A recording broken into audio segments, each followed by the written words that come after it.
look at that last card that we did, I think I had 3 of the biggest fights of any UFC card. I did the Cub Swanson fight. What a fight that was. It was. Holy shit. I get about a 20-minute break, and then I do Kevin Holland versus Jacaré. Woo! And then I finished my night with Tony Ferguson and Oliveira. That was crazy too. So it's like, man. 3 crazy fights. 3 crazy fights. So yeah, God, that's a great card. That Kevin Holland KO was bananas. I think I've done, and, you know, we don't have anything to do with the assignments. The Athletic Commission gives us our fights. I've done Kevin Holland's like the last 4 fights. And, you know, I tell folks I got the greatest seat in the world sitting there in the octagon with these, you know, men and women who go in there and do that stuff. But I fortunately have, with great mentors and guidance and opportunities from the UFC and some of the organizations, have gotten some of the biggest and best fights in the world. I'm very high on Kevin Holland. He's something special. He's good. He's got crazy power, and it's weird. Like, to knock out Jacaré off your back with a punch, like, what?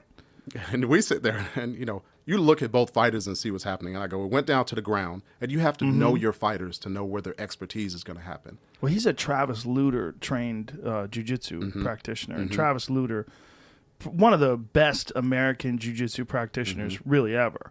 Travis Luter, you know, it comes from a different era, but back in his day, like the guys that I know that trained with him were like, holy fuck, is he good? And it's great to see him, you know, there in the corner. You get to, you know, some time to chat with these guys and hear all the stories. But he's out of Dallas, right? Yeah.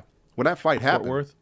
Yeah, when that fight happened, he's on his back and he throws that first punch. And I go, okay, this is going to be a transition. I look at Jacaré, and, you know, if you go back and watch the fight, he's actually rocked when that first happened. We'll step a little bit closer. And by the time he throws the next 3 punches and I'm stepping in to try and stop it, you know, Jacaré is out. And they'll concentrate on the fighter that wins. But, you know, one, you don't want a fighter to come back conscious and take you down and start to do something. Right, that does happen. And if there's a language barrier, you know, so I'm sitting there telling Jacaré, the fight's over, the fight's over. You know, I say, stop, stop, stop, so there's no misunderstanding about what's going on. And I'm holding the Jacaré and holding the fence because he's starting to, you know, come back coherent again. Right. And I want him to understand that he's been knocked out. And, you know, he's like, no, I'm good. I'm going, nah, man, you got knocked out. You've been out for, you know, a minute or 2. Isn't that crazy? Everybody eventually starts to come back. They all think they're fine. Like, people think that fighters, like, they're trying to cheat or something like that. Like, you don't understand what it's like and you get knocked out. And especially fighters, when they come back, they think they're in the fight. Exactly. Like, they'll try to take a referee down. They're holding on to pants legs. Yep. They don't even think that it's a pants leg. And then eventually they go, why is this? These are black pants. It's always, like, what is this? What happened? Yeah, what happened? They always say what happened. Yeah. Or they get the bright light of the, you know, the doctor shining the flashlight in our eyes of what happened. Yeah. And one thing we've tried to transition doing, you know, I've had some fighters get really hurt really bad. We normally keep everybody out of the octagon.